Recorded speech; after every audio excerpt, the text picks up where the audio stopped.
व्यासपीठावर उपस्थित असणारे आपल्या सर्वांचे नेते आदरणीय शरदचंद्रजी पवार साहेब, त्याचबरोबर राष्ट्रवादी काँग्रेस पक्षाचे शरदचंद्रजी पवार साहेबांचे आदरणीय जिल्हाध्यक्ष जगन्नाथ बापू शेवाळे, आदरणीय प्रकाशजी मस्के साहेब, आपल्या सर्वांचे नेते आणि खऱ्या अर्थानं ज्यांनी माझ्यासारख्या सर्वसामान्य कार्यकर्त्यासाठी आपल्या कुशलतेतून या ठिकाणी या खेड तालुक्याला शिवसेना उद्धव बाळासाहेब ठाकरे या पक्षाच्या माध्यमातून उमेदवारी मिळवली, ते आदरणीय सचिनजी आहिर साहेब, त्याचबरोबर व्यासपीठावर उपस्थित असणारे आदरणीय अशोकराव खांडेबराड, आदरणीय भगवानजी वैराट साहेब, आणि साहेब आज व्यासपीठावर ज्यांच्या मार्गदर्शनाखाली स्वर्गीय नारायणराव पवारांनंतर मला मुख्य साथ मिळाली ते माजी आमदार स्वर्गीय सुरेश भाऊ गोरे यांच्या सौभाग्यवती मनीषाताई गोरे, आणि व्यासपीठावर उपस्थित असणारे सर्वच मान्यवर मंडळी, आजी माजी पदाधिकारी, महाविकास आघाडीतील तीनही पक्षांचे तालुका अध्यक्ष, समोर उपस्थित असणाऱ्या खेड आळंदी विधानसभा मतदारसंघातील मायबाप जनता,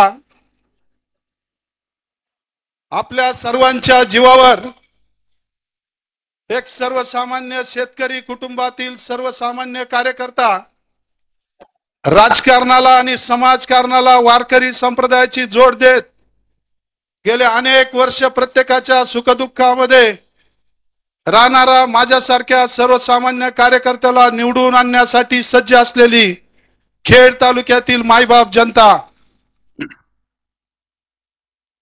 साहेब आज तुम्ही या ठिकाणी खेड तालुक्यामध्ये आलात. खेड आळंदी विधानसभा मतदारसंघाचा निर्णय खऱ्या अर्थानं साहेब तुम्ही या ठिकाणी व्यासपीठावर पाऊल लागले त्याच वेळेस झाला. साहेब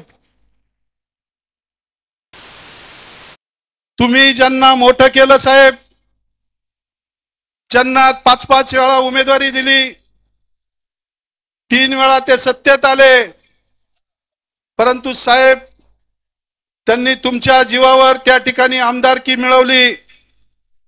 तुम्हाला मानणारा हा तालुका आहे, आदरणीय उद्धवजी ठाकरे साहेब यांना मानणारा तालुका आहे, राहुलजी गांधी साहेब यांना मानणारा तालुका आहे, आणि त्याच माध्यमातून उमेदवारी मिळवलेला माणूस आज तुमची सभा या ठिकाणी होऊ नये म्हणून अनेक प्रयत्न करत होता.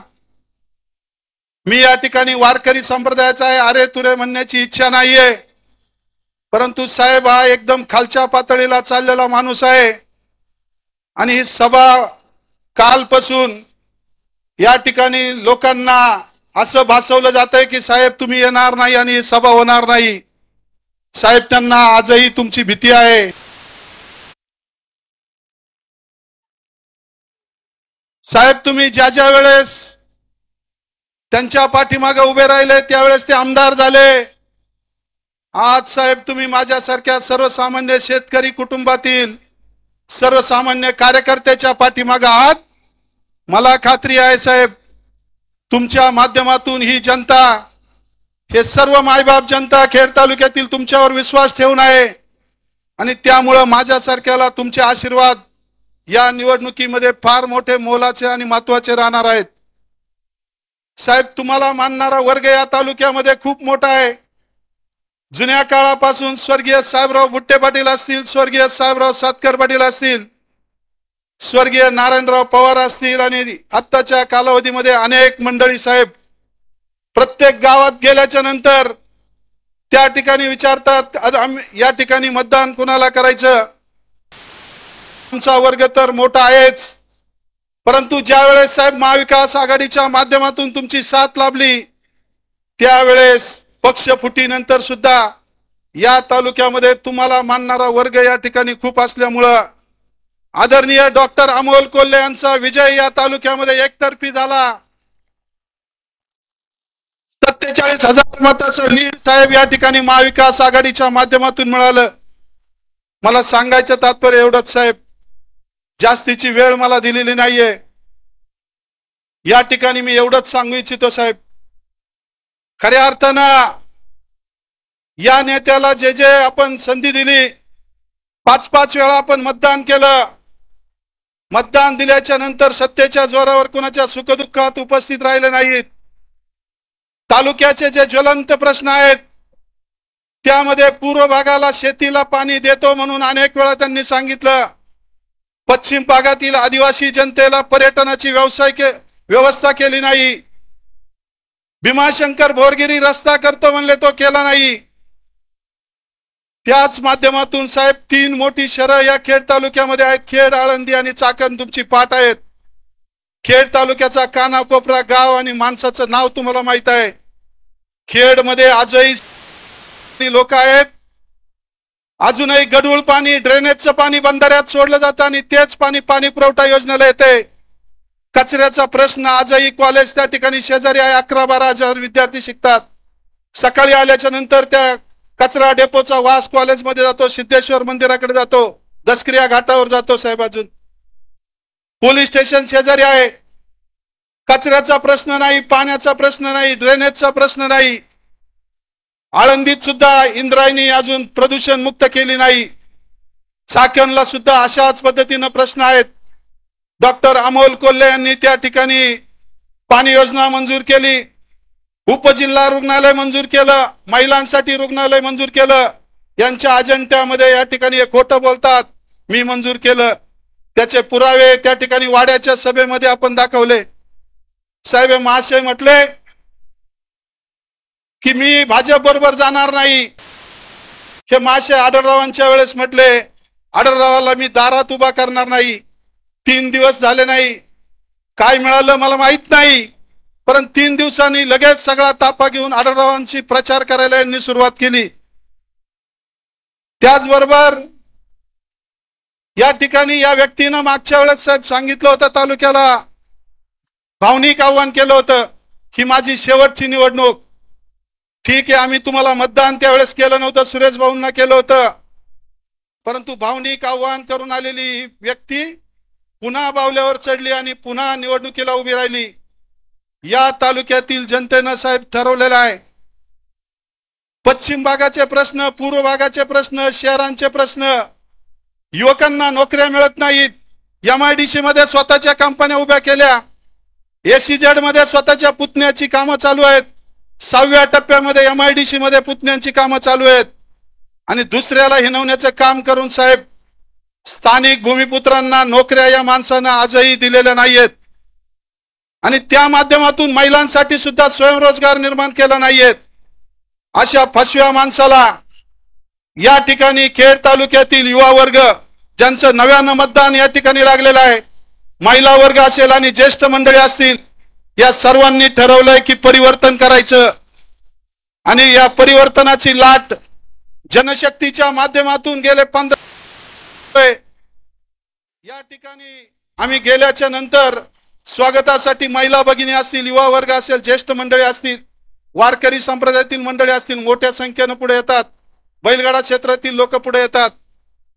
आणि त्यावरून एक भावना कळून येते साहेब की आपल्या महाविकास आघाडीवर, तुमच्या सर्वांवर, तुम्ही नेते मंडळींवर या तालुक्यातील जनतेचा विश्वास दाखवून सर्वांना खात्री आहे की महाविकास आघाडीचं सरकार या ठिकाणी महाराष्ट्रामध्ये येणार आहे.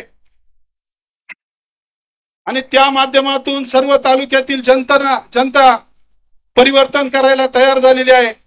आणि त्या माध्यमातून साहेब खऱ्या अर्थानं महाविकास आघाडीकडून अनेक उमेदवार इच्छुक होते. त्यामध्ये माझ्यासारख्याला संधी देत असताना निवडणुकीच्या उंबरठ्यावर तयारी करून असलेले आमचे सहकारी मित्र अतुल भाऊ देशमुख असतील, मुंगसे असतील, अमोल दौंडकर असतील, अमोलदादा पवार असतील, मनीषाताई गोरे असतील, हिरवान्ना सातकर असतील, देवेंद्र बुट्टे पाटील असतील, अशोकराव खांडेबराड असतील, असे सर्वच मंडळी, आता वेळेअभावी नाव घेत नाही, ही सगळी मंडळी तयारीत असताना सुद्धा साहेब देवाची कृपा की काय मला माहित नाही. अतुल भाऊ सुद्धा माझे मित्र आहेत, सुधीर भाऊ सुद्धा माझे मित्र आहेत.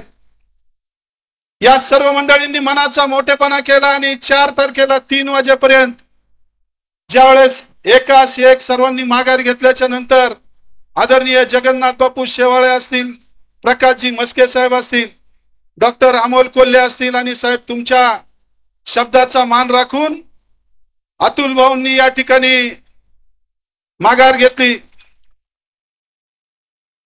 सचिन भाऊ आपले नेते या ठिकाणी आहेत, सर्वच नेते व्यासपीठावर आहेत. आजच मी सांगू इच्छितो की व्यासपीठावर बसलेली आज सर्व मंडळी महाविकास आघाडीचीच नाहीयेत. क्रांतीताई सोमवंशी तिकडे भाजपच्या आहेत. आपले विजयभाऊ शिंदे सभापती या ठिकाणी आपल्या बरोबर आहेत. मनीषाताई गोरे आपल्या बरोबर आहेत. इतर पक्षाचे सर्व कर्ते मंडळी साहेब आपल्या बरोबर आहेत. या ठिकाणी व्यासपीठावर बसलेले सर्व तालुक्यातील मंडळी भविष्यात एक विचार करून या तालुक्यामध्ये एक चांगलं तालुक्याच्या हिताचं, जनतेच्या हिताचं दृष्टीने आम्ही सर्वजण मिळून तालुका चालवण्याचा निर्णय घेतलेला आहे. त्यामुळे ज्या ज्या मंडळींनी या ठिकाणी 2 पावलं मागे येऊन मनाचा मोठेपणा दाखवला त्यांचा अवमान साहेब आम्ही भविष्यात होऊ देणार नाही. याच ठिकाणी मी आव्हान देतो, आदरणीय शरदचंद्रजी पवार साहेब, उद्धव साहेब आणि राहुल गांधी साहेब यांचे आशीर्वाद आहेत. यांच्या माध्यमातून तुमच्या सर्वांच्या आशीर्वादावर सभागृहात गेल्याच्या नंतर खेड सर्व प्रश्न तर मार्गी लावणारच, पूर्व भागाला शेतकऱ्यांना पाणी देणारच, आदिवासी समाजाच्या लोकांना पर्यटनाच्या माध्यमातून त्या ठिकाणी बुडीत बंधाऱ्याच्या माध्यमातून न्याय देणारच, युवकांना या ठिकाणी नोकऱ्या मिळवून देणार, महिलांसाठी स्वयंरोजगार मिळवून देणार. आणि साहेब मी वारकरी क्षेत्रातला एक सर्वसामान्य माणूस आहे. या तालुक्यामध्ये माऊलींचा तालुका आहे. या मतदारसंघाला खेड आळंदी नाव आहे. एकादशीच्या दिवशी साहेब तुमच्या आशीर्वादानं, उद्धव साहेबांच्या आशीर्वादानं मला एबी फॉर्म मिळाला आणि त्या माध्यमातून साहेब वारकरी संप्रदायाचा अवमान भविष्यात होऊ देणार नाही. ग्रामीण भागामध्ये वारकरी भवन उभारून संस्कार शिक्षण लहान मुलांना देऊन त्या ठिकाणी नवीन पिढी चांगली तयार करण्याचा प्रयत्न करेल. आणि हा तालुका व्यासपीठावर बसलेल्या सगळ्यांना बरोबर घेऊन, तुमच्या सगळ्यांचे आशीर्वाद घेऊन हा तालुका भविष्य 5 वर्षामध्ये सुजलाम सुफलाम सर्व गोष्टींनी नटलेला असेल एवढंच आव्हान या ठिकाणी करून खऱ्या अर्थानं येत्या 20 तारखेला मतदान आहे. चिन्ह आहे मशाल. मशाल चिन्हासमोरचं बटन दाबून महाविकास आघाडीचा तुमच्या घरचा उमेदवार, तुमचा भाऊ, कुणीतरी नात्यानं कुणीतरी घरचा माणूस म्हणून माझ्यासारख्या सर्वसामान्य कार्यकर्त्याला आपण विधानसभेच्या सभागृहापर्यंत न्यावं ही विनंती करतो आणि थांबतो. रामकृष्ण हरी.